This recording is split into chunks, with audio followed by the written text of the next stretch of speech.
My name's Emily, I'm 18 years old, and this whole thing happened just a few months ago, though honestly, it still makes me shake my head when I think about it. My mom, Sandra, is 43. She's been a single parent for as long as I can remember. My dad left when I was around 9, and since then it's always been me, my little brother Ethan, who's 12 now, and my baby sister Lily, who just turned 7. For years, it felt like we were this small, tired, but close little team. I did a lot more around the house than most kids my age. Cooking dinner when Mom worked late, helping with homework, cleaning up, watching the kids so she could rest or run errands. I never minded it too much. I loved my siblings, and I knew she carried a lot on her shoulders. But things started changing about a year ago when Mom began seeing this guy named Rick.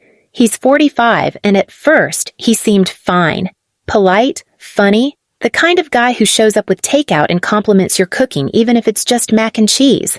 But the longer he stuck around, the more everything in our house started revolving around him. He had 2 kids from his previous marriage, Noah, 9, and Ava, 5. And whenever they were around, my mom would go into this weird, perfect girlfriend mode. Suddenly, she was all smiles, acting like everything was sunshine and family bonding, even though it mostly meant me doing twice the work. If Rick and Mom went out, I stayed home to keep all 4 kids alive. If his kids came over for the weekend, she'd announce it like it was a fun surprise, even though I was the one who ended up cooking, cleaning, and settling fights. It stopped feeling like I was helping my mom. It started feeling like I was being used. No one asked if I wanted to spend my Saturdays babysitting other people's kids. No one thanked me when I stayed up late making sure Lily brushed her teeth or that Ethan got to bed on time. And every time I tried to mention it, Mom brushed it off. She'd say, "You're so mature, Emily," or, "You're just better with the kids than I am." It sounded like a compliment, but it was really a way of saying she expected me to handle it. Then came my birthday, my 18th birthday, the one that's supposed to feel like some sort of milestone. I had already planned something small but special. Dinner with my friends, maybe a movie, nothing wild. It was my first real celebration in years that wasn't just blowing out candles on a grocery store cake at the kitchen table. A week before it, Mom came into my room while I was doing homework. She stood in the doorway and said, "Cancel all your unnecessary plans for Saturday. You'll be babysitting the kids." Just like that. No question, no explanation, like she was telling me to take out the trash. I remember looking up from my notebook, not even sure I'd heard her right. "What kids?" I asked. She gave me that look mothers give when they think you're being difficult, eyebrows raised, tone sharp. "Rick's kids, of course. He and I are going to the lake for the weekend. You can handle a few hours." Except it wasn't a few hours. It was the entire weekend. Saturday morning to Sunday night. 4 kids, including 2 who barely listened to me and thought I was their peer, not their caretaker. And she dropped this on me like it was nothing. I told her, "Don't even think about it, Mom. I already made plans with my friends. It's my birthday." She actually laughed. Not a nervous laugh, not a soft one, an amused, dismissive laugh. "Oh, please, you can celebrate another day," she said. "You're being dramatic." And she walked off, leaving me sitting there speechless. That moment stuck with me because it made something very clear. She didn't care that it was my birthday. She didn't care that I had my own life. In her head, I was still the kid who would drop everything to make her life easier. The built-in babysitter, the responsible one, the reliable daughter who didn't complain. But that night, while I was lying in bed, I realized I didn't have to play that role anymore. I was turning 18. I was technically an adult. And if she thought I was going to spend my birthday chasing around 4 kids while she had a lakeside getaway, she was in for a surprise. I didn't argue. I didn't throw a tantrum. I just nodded and pretended to accept it. I even helped her pack her overnight bag on Friday, folding her clothes and acting cheerful while she talked about how peaceful the lake was going to be. She must have thought I'd come to my senses. But the truth was, I had a plan. My best friend Hannah had told me earlier that week that her aunt owned an event venue downtown and was looking for an extra pair of hands for a kid's birthday party. They were paying $150 for the day, plus tips. It was simple work, handing out cupcakes, setting up decorations, helping with the games. Hannah asked if I wanted to join, and I said yes before she even finished her sentence. I figured if my mom expected me to babysit, I might as well babysit for people who actually respected my time and paid for it. Saturday morning, I woke up before sunrise. I got ready quietly, slipped out of the house, and left a short text for my mom that said, "Have fun at the lake." Then I turned my phone off. I didn't owe her an explanation. The day was amazing. The event was cheerful, loud, full of laughter and frosting-covered kids running around in superhero capes. It was work, but it felt light. Maybe because it was my choice.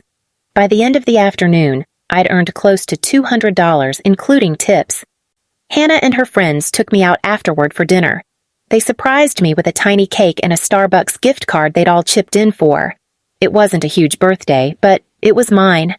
I felt free for the first time in a long time. When I finally came home Sunday afternoon, I could tell something was off the second I opened the door. The place was a disaster. Crayons and markers were all over the floor. The TV was on some loud cartoon channel, and the living room walls, actual walls, had been scribbled on with what looked like permanent marker. Ethan was upstairs yelling about his broken game controller. Lily was crying because someone had taken her stuffed bunny, and my mom was sitting at the kitchen table with her arms crossed, her face red and tight with fury. She didn't even say hello. The first thing out of her mouth was, "Where were you?" It turned out that she and Rick had left assuming I'd stay home like I always did. But when Rick's kids started getting bored and rowdy, things went downhill fast. They called Rick's ex-wife to pick the kids up early after one of them spilled juice all over the carpet. Then, Rick blamed my mom for being irresponsible and ruining their weekend plans. They fought the entire drive home, and by the time they got back, the house was chaos. I stood there listening to her rant about how embarrassed she was, how Rick was mad, how I had made her look bad. I just said calmly, "You told me to babysit. You didn't specify whose kids." She didn't appreciate that answer. For a week, she barely spoke to me. She moved around the house in silence, slamming doors and sighing dramatically. When she finally broke the silence, it wasn't to apologize. It was to say, "You embarrassed me in front of Rick." That line hit harder than I expected. She wasn't angry that I'd missed the weekend or that she'd miscommunicated. She was angry that she looked bad to him. That was the moment I realized how far gone things were. Somewhere along the way, I'd stopped being her daughter and had become the convenient help, the fill-in mom, the built-in babysitter, the person she could rely on so she could live like she didn't have responsibilities. I didn't yell. I didn't argue. I just quietly decided that I was done being treated that way. I wasn't going to feel guilty for wanting a birthday, for having a life, for refusing to parent kids that weren't mine. That weekend might have been messy for her, but for me, it was the start of learning how to stand up for myself. And that was the best birthday gift I could have asked for. Update 1. 2 weeks later, things at home took a strange turn almost immediately after the birthday fiasco. The tension that had been building for months finally snapped, but not in the way I expected. Mom and Rick broke up. She claimed it was mutual, though it was painfully obvious she hadn't wanted it to happen. I heard her late one night crying quietly in the kitchen, her voice low but trembling as she said something like, "He told me I can't even manage my own house." That one line said everything. Rick hadn't just walked away. He'd thrown her failures in her face on his way out, and she couldn't handle it. For the next few days, she was distant. She went through the motions of being a mom, but everything she did was mechanical. She'd pour cereal for Lily, remind Ethan about homework, wash the same plate twice, all with this blank look, as if her mind was somewhere else. And when she did talk to me, it was sharp, defensive, clipped. I could tell she wanted to blame me, but didn't know how to do it without admitting she'd messed up first. Instead, she tried to turn her guilt into my fault in quieter ways. Every time I mentioned plans with friends or mentioned work, she'd mutter under her breath, "Must be nice to be so selfish." It became her refrain. At first, I tried to brush it off. I had expected her to be angry for a while. But what got under my skin was that she seemed to be rewriting what had happened in her own mind. She started making little comments like, "You abandoned your family for money," or, "You think you're too good to help anymore." She wasn't yelling, but it was constant, steady, and cruel in a quiet way. It made being home unbearable, so I focused on working. The event venue Hannah's aunt ran kept me busy most weekends. Birthday parties, small fundraisers, even a wedding reception one Saturday. I was good at it too, and she started giving me extra shifts. I also started tutoring some kids online in English and basic math, just an hour or two in the evenings. Between both, I made around $400 that month. It wasn't much, but it was more than I'd ever had in my own account before. I opened my own checking account, transferred everything in, and started keeping a spreadsheet of what I earned and spent. It made me feel like I had some control again, like I was quietly building an exit plan. My goal was simple: move out before college started in the fall. Meanwhile, the house kept feeling smaller. Mom didn't have Rick anymore, so she poured all her leftover energy into control. She started timing how long I was out, leaving passive-aggressive notes about dishes or laundry I hadn't done, and asking questions that sounded like accusations. Once, when I came home after a shift, she'd rearranged my desk and accidentally thrown out one of my art portfolios because it looked messy. I didn't even have the energy to argue. I just started spending more time anywhere but home. Then, one evening, she called me into the kitchen. I thought it was going to be another guilt trip, but she seemed calm. Too calm. She had that fake polite tone she used when she was about to say something unreasonable but wanted to make it sound fair. She said she wanted to talk. She started by saying that she knew things had been tense and that she wanted to get back on the same page. That sounded promising for about 5 seconds. Then she added that it was time I started contributing more around here. Her exact words stuck in my head. "You're 18 now. You're part of this household, and adults contribute." I thought she meant splitting groceries, maybe pitching in for the phone bill. Something small, something doable. But then she pulled out a piece of paper. It was a handwritten agreement asking me to pay $300 a month in household contribution. She had even itemized things like utilities and shared food expenses, as if this was a lease. For a second, I thought it was a joke. $300 was almost everything I made in a month, and the idea that she would rather take my money than my time, after years of free babysitting, free cooking, free cleaning, almost made me laugh. But she wasn't joking. She looked proud of herself, like she was teaching me responsibility. I stared at that paper and realized that she wasn't just trying to teach me anything. She was trying to keep control. She couldn't tell me what to do anymore as a kid, so now she was trying to turn me into a tenant, one who owed her something. I told her that if I was paying rent, then I'd be living like an adult. No babysitting, no last-minute demands, no curfews, and full control over my own time. The air between us went cold after that. She didn't yell, but I could feel the anger simmering under her silence. She had expected me to agree, maybe even to thank her for the opportunity to contribute. That night, she slammed her bedroom door harder than I'd ever heard before. The next morning, I started looking for rooms to rent. I didn't say a word to her. I just started researching, messaging people on housing groups, checking local ads. I wasn't picky. I'd take a small room in someone's house if it meant peace. I figured I could keep working part-time until college started, maybe even take out a small student loan to cover living costs. The more I searched, the lighter I felt. It was terrifying, but also exciting, like standing on the edge of something new. I didn't have much, just a few $100s, some art supplies, and my laptop. But for the first time, I wasn't afraid of starting over. What scared me more was staying exactly where I was, trapped in a house where love had turned into debt and obligation. I didn't know it then, but that quiet decision to leave would end up changing everything in the months that followed. Update 2, 3 months later. Final update. I moved out 2 weeks after graduation.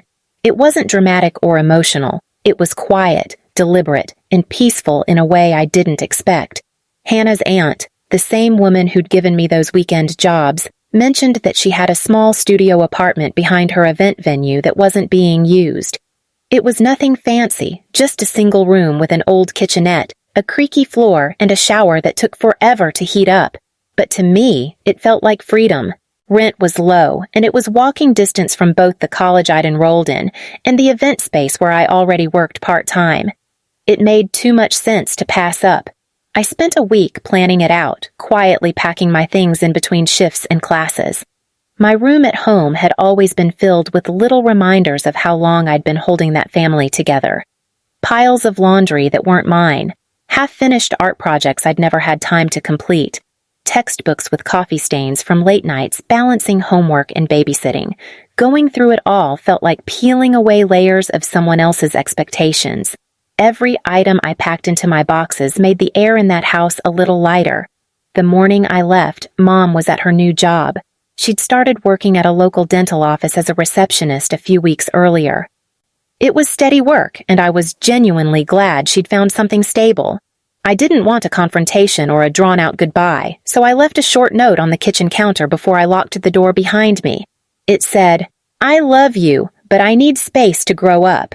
That was the most honest thing I'd ever written to her. The first 2 weeks in my new place were strange. I thought I'd feel lonely, but I didn't. I felt light. There was something incredibly grounding about waking up in a space that was entirely my own. No one knocking on the door asking for breakfast. No chaos of cartoons and spilled milk. No tension hanging in the air. Just me, my laptop, a secondhand lamp, and a life that finally felt like mine. Mom didn't respond to my note. She didn't call, didn't text, didn't ask where I'd gone. I half expected her to show up angry or demanding answers, but she didn't. The silence stretched for nearly 2 weeks, and I started wondering if that was it, if she'd written me off completely. But then one afternoon, while I was walking home from work, my phone buzzed with a message from her. It was short, only a few words. "I'm proud of you, Em. I didn't realize how much I leaned on you until you left." I read it 3 times before it really sank in. It wasn't an apology, not directly, but it was the first real acknowledgement I'd ever gotten from her. It was the first time she'd admitted that what I felt, all those years of carrying too much, was valid. I didn't reply right away.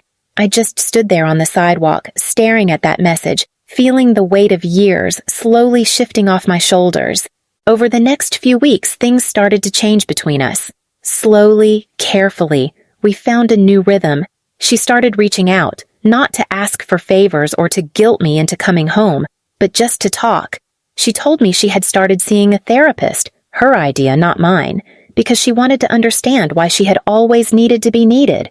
She said it was helping her figure out who she was outside of being a mom. At home, she'd made small but meaningful changes. Ethan and Lily finally had structure. Instead of expecting them to do things because Emily used to, she set up a simple system, chores, routines, little responsibilities that made them feel included. She even started giving them small allowances for doing things around the house. It wasn't about money. It was about accountability. She told me once, half laughing, that Lily was saving up for glitter pens and Ethan wanted a new controller. Hearing that made me smile in a way I hadn't in months. As for me, I kept working at the event space and it grew into something more stable. I started helping plan the events instead of just setting up. It felt good to be trusted, to make decisions, to be part of something that was mine. Between that and my online tutoring, I managed to keep up with my bills and even save a little each month. When fall came, I started classes at the local community college on a partial scholarship. Walking onto that campus the first day felt surreal. I'd spent so long being the responsible one, the caretaker, the one who never got to choose for herself. And now I was choosing every day. What I studied, where I lived, who I became. I'd never realized how much of life I'd missed until I started living it on my own terms. By the time my 19th birthday rolled around, things felt different, calmer, steadier. I hadn't planned anything big, just a small dinner at my apartment with a few friends. But that afternoon, Mom showed up at my door with a cake. It was simple, just chocolate with vanilla frosting, but she'd made it herself. She came in, looked around my tiny studio, and said it looked cozy. She didn't criticize the dishes in the sink or the thrift store furniture. She just smiled. When she set the cake down, she told me, "You don't have to do anything today except celebrate." It was such a small sentence, but it meant everything. She finally understood. She wasn't trying to control or guilt or fix anything. She was just there, being my mom. Not my boss, not my burden, not someone who saw me as her built-in helper. That night, as I blew out the candles, I realized how far we'd both come in such a short time. It had taken one ruined weekend, a few harsh lessons, and the courage to walk away from a situation that no longer felt right, but we'd both learned something real. She learned that love doesn't mean leaning until someone breaks. It means respecting their limits, even when it's inconvenient. And I learned that setting boundaries isn't disrespect, it's self-respect. The funny thing is, the more distance we gave each other, the closer we became. And for the first time in years, when I looked at her, I didn't see the woman who used to drain me. I saw my mom, someone who was trying, growing, and learning right alongside me. That was the best gift I could have asked for.